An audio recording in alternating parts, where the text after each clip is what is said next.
Hey, sippers. Y'all, they got him. They got him.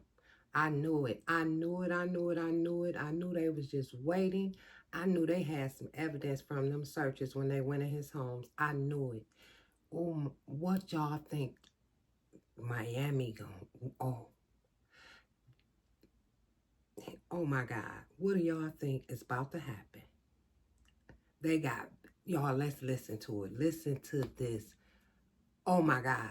They done indicted P. Diddy, y'all. Some breaking news. Yeah, we do. We do. Commercial sex We're going workers to travel for the freak off. listen into this press conference. That's Damian Williams, U.S. District Attorney from New York City, on the latest with Diddy. The indictment also alleges that they helped Combs cover up his crimes. During the March 2016 incident at the LA hotel that I mentioned earlier, a member of the hotel security staff intervened, and Combs attempted to bribe the staff member with a stack of cash to make sure that what happened was kept quiet. And as the indictment alleges, in late 2023, after public allegations were made about Combs' crimes, he and others pressured witnesses and victims to stay silent, including by making phone calls to witnesses and victims and giving them a false narrative of what they had experienced. And as alleged, Combs used others to help conceal his abuse by monitoring and preventing victims from leaving a location in order to hide their injuries, or by locating and contacting a victim who had attempted to flee.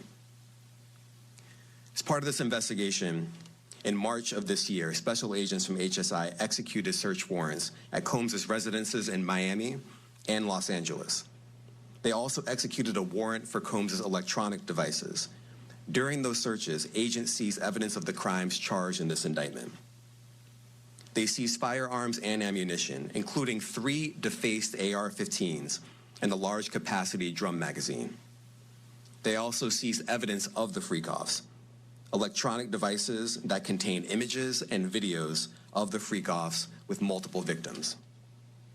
And they seized cases and cases of the kinds of personal lubricant and baby oil that Combs' staff allegedly used to stock hotel rooms for the freak-offs, more than 1,000 bottles altogether. Damn. How much freaking off can you do? I mean, this is, I knew they had some evidence and they were coming. I knew it. Here are some of the items that we recovered during the searches.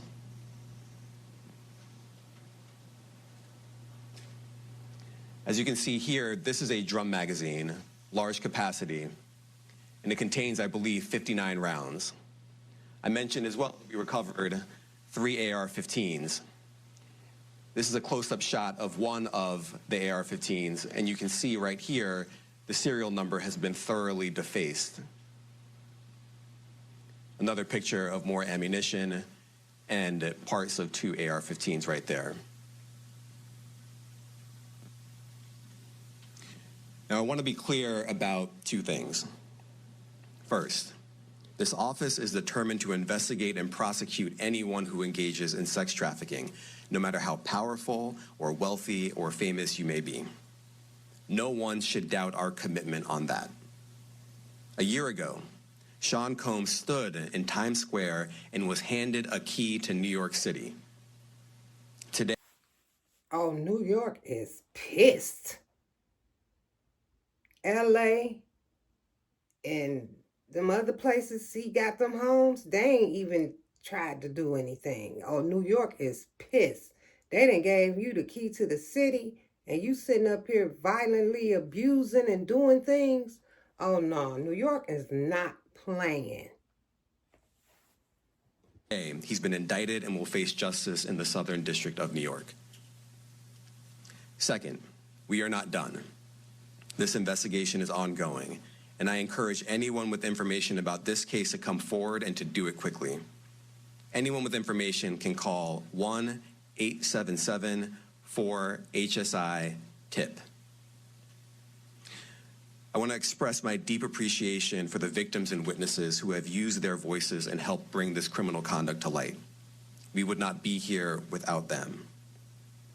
I also want to thank the dedicated case agents on the HSI Trafficking in Person Squad in New York, They have been with us since day one and have worked tirelessly on this investigation. They will continue to be invaluable partners to us. I also want to thank the incredible agents and analysts from SDNY who have also provided tremendous assistance on this case. I'm deeply grateful for their continued work. And finally, I want to thank the outstanding career prosecutors from SDNY who are handling this case. Meredith Foster, Emily Johnson, Chrissy Slavic, Madison Smeisler, and Mitzi Steiner, and their supervisors, Jamie Backleeper and Jacqueline Kelly. They are members of the Civil Rights Unit in our criminal division. We created the Civil Rights Unit when I became U.S. Attorney. I am deeply proud of their work on this and so many other cases. I'll now take some questions. Eric Katursky, ABC. Thanks, Nick. Damian, thanks. The indictment describes aggressive, open, violent, hedonistic abuse that you say was recurrent and widely known. Why did it take law enforcement so long to intervene? How many women were victimized by Sean Combs, and how many others were involved? Well, You know why it took so long? Allegedly, protection. He was protected, had to be. And people were afraid to speak out. The violence he incurred. Not allowing people to leave and holding them and doing surveillance and watching them in their daily life. Oh yeah, that's why, allegedly. He's not protected anymore. It's a wrap. our investigation is ongoing. We are committed to bringing justice to everyone who's been victimized by the defendant. I can't tell you why it took so long. I think the better focus is on the fact that we are here today. And we are committed to making sure that justice is done. Next question. Thank you. Julia Ainsley, NBC. Thank you for doing this. You said we are not done and that Combs did not do this alone. Do you foresee that there could be other charges related to this case? I'm not taking anything off the table. They talking about more arrests. He said he not gonna write that out. Yeah. Y'all think Miami gonna be arrested? Y'all think that's why she came out on her show with she's not with him no more, trying to separate herself from what's going on? They got tapes of the freak offs, y'all. Oh my God, they got him. They got P. Diddy. But let me tell you something. You can only do wrong for so long. Okay? That's for anybody. Like he said, no matter how big, small, how much money you got or nothing. Okay? It's a wrap. Janet Fisher, Newsday. Yeah.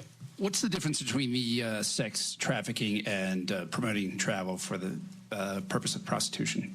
Well, there are different crimes with different elements. I don't think we should get into the nitty-gritty of the legal discussion right now, but the sex trafficking, we believe, they're all serious offenses, but the sex trafficking conduct carries some significant penalties, and we are gratified that we were able to bring that charge. Is one more coercive than the other? I'm not going to be able to get into that, but you can look it up, and yes, sex trafficking, especially when it involves coercion or force, is a very serious crime, and it carries significant penalties. Good afternoon, Darla Miles, ABC 7 New York. Thank you for this press conference and for the details. 2 questions. Oh, he was violent. Very violent. That video of what he did to Cassie, oh my God. He hit her and punched her like she was nothing. Like a piece of... Yeah, he was violent. That's for sure. In context of this indictment and the information that was presented to the grand jury, are you able to clarify the number of victims? It's mentioned plural in the indictment, but can you specify the number of victims just for this particular indictment? And secondly, can you provide details about the alleged arson? Unfortunately, I'm not able to provide either. The number of victims, you are correct. We are intentional in saying multiple. The details of the arson incident are limited to what we have in the indictment and also the detention letter that we filed, which contains more details than the indictment does at various points. But we don't have anything more beyond that. Next question. Lynn Tran, CNN. Are any of his accomplices or associates under investigation? And additionally, could he face any more charges? So the investigation is ongoing. That means both as to him and to anyone else who we believe committed the crime with him. Next question. Juliet Papa. Hi, good morning from 1010 Wins. Any indication that some of the women or victims here were imprisoned in his residences, and did he have locations where he kept them, and they were not allowed to leave? And also, he's indicted here, although there were searches and raids in LA, Miami. Why in New York? Well, I'm biased. I'm the U.S. Attorney in the Southern District of New York. I think that we have an outstanding track record of bringing some of the most impactful, sprawling, complex, difficult sex trafficking, human trafficking, labor trafficking, you name it. The Southern District of New York can do it, and so we're very proud of that. And so the scope and complexity of this investigation isn't something that we ran from. It's something that we embrace, and we will continue to do that. As to your question about whether he imprisoned anyone, all I can say is that, I mentioned this March 2016 incident where something was caught on video where a victim was attempting to flee, and there was violence that was associated with it. Was that at the residence or a hotel? That was at a hotel. Matthew Lee, Inner City Press. Sure. Thanks a lot. Does your office intend to seek remand, or are you reaching a bail package? And if you're willing, how would you contrast this with the R. Kelly case in EDNY in terms of the elements? Thanks. So we will be seeking detention. We have filed a letter laying out our reasoning for seeking pretrial detention. I'm not going to be able to expand beyond what's in the letter, but it contains all of the reasoning, and it contains the law as well. There is a presumption of detention in a case like this, and we think that's warranted. Thank you. John Anise, New York Daily News. Thank you. I was hoping to get some more detail about the searches of his residence, the guns, the cases of lubricant, and the videos. Where were they found amongst his residence? Were they all scattered around the houses in one place? I kind of wanted to just get a better picture of how that stuff was found. Well, look, I think that some of the details that you're seeking are in the detention letter. So, for instance, some of the AR-15s, 2 of the 3 defaced AR-15s were found in his bedroom closet in Miami, broken down into parts along with magazines with ammunition loaded in them. So some of that detail is in the detention letter. Beyond that, I'm not going to be able to get into where other items were stored. Ben Kochman, Post. Hey, thanks for doing this. Your office was the office that had been prosecuting Jeffrey Epstein before he died in custody. I have not read your detention memo yet. It's the first thing I'm going to do after this ends. But does the memo address, or is your office concerned with Combs' safety in custody, given what happened with Epstein? So we are concerned with anyone's safety whenever they are detained prior to trial. It's part of our obligations to keep people safe as well. It's part of the criminal justice system. So, but I do not draw any sort of connection between Jeffrey Epstein's suicide and what may or may not happen to any other defendant while they are detained pretrial. And of course, the decision whether to detain the defendant will be up to a judge. Our position is that pretrial detention is warranted under the law and based on the facts of this case, and I'll leave it at that. Are some of the prosecutors on this case some of the same prosecutors that had been handling that, or that worked on the Maxwell case? So I'm not going to get into the staffing. I will say that this team, this group of AUSAs, this incredible group has been working on this case around the clock, and they've had their hands full. Next question. Gus Rosendale, NBC News. Good morning, sir. Combs' attorney said that his client has been cooperative with investigators. He said that this morning. I was wondering if you would have a reaction to that. Let me just say this. I think that generally and with increasing frequency, the word cooperative or cooperating has taken on tremendous elasticity and no longer really bears any relation to what the word means when we use it in a very specific context. So responding to lawful process and the like does not qualify as cooperation when we use that term here. Mike Sisak, AP. Thanks. To that end, was there any discussion of Mr. Combs surrendering? I understand he was taken into custody at a hotel in Manhattan last night, and maybe that wasn't the plan. Can you elaborate on how that came about and why that was? I'm not going to be able to get into any sort of operational details as to how he was taken into custody and when. He is in custody right now. He will be appearing in court later today. Was there any discussion of him surrendering, given they claim he's cooperating?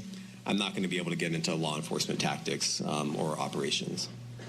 I mean, you make a big deal of the guns, but how come they're not charged outright or with obliterating serial numbers? That's automatic. Well, I can't get into the charging decision. It is very meaningful to us that weapons were possessed, as we allege in the indictment. Part of the reason why this conduct was so pervasive and harmful was because victims and others didn't necessarily feel comfortable denying him his wishes, as we allege, because of the presence of firearms. I should leave it there. Thanks. Last question, Jacob Shamison. Jacob Shamsian, Business Insider. Thank you. Given that he's the sole defendant in this case and that you allege he's part of a conspiracy that involves members of his companies, do you anticipate a superseding indictment that bring allegations against other members of his companies or other co-conspirators as well? I can't take anything off the table. Anything is possible. Our investigation is very active and ongoing. And I think a lot of you who cover this office know that when we say such things, that developments are certainly foreseeable, but I cannot predict them sitting here today. All right. Thank you, everyone. Thank you. All right, so you just heard from U.S. District Attorney Damian Williams in New York about the indictment, a lengthy indictment following the arrest of Sean Diddy Combs, who's now facing a laundry list of federal trafficking and sex crime charges. We're going to have a lot more on this, of course, throughout the morning. That's it, y'all. Get in the comments what y'all think. Y'all think P. Diddy gonna get out of it? Because there's a lot of people saying they think he ain't going to jail and all this and that. Do y'all think he gonna get out of it? They on his ass. I don't think he gonna get out of this time, y'all. Let's talk about it. Get in the comments. And have a great day. Don't allow anyone to steal y'all joy. It's going down. They didn't indicted P. Diddy. I knew it was coming. I knew they had evidence. They don't storm nobody's house like that. Home. Oh, my God. Did y'all see who came to that man's house? Okay, let's talk about it.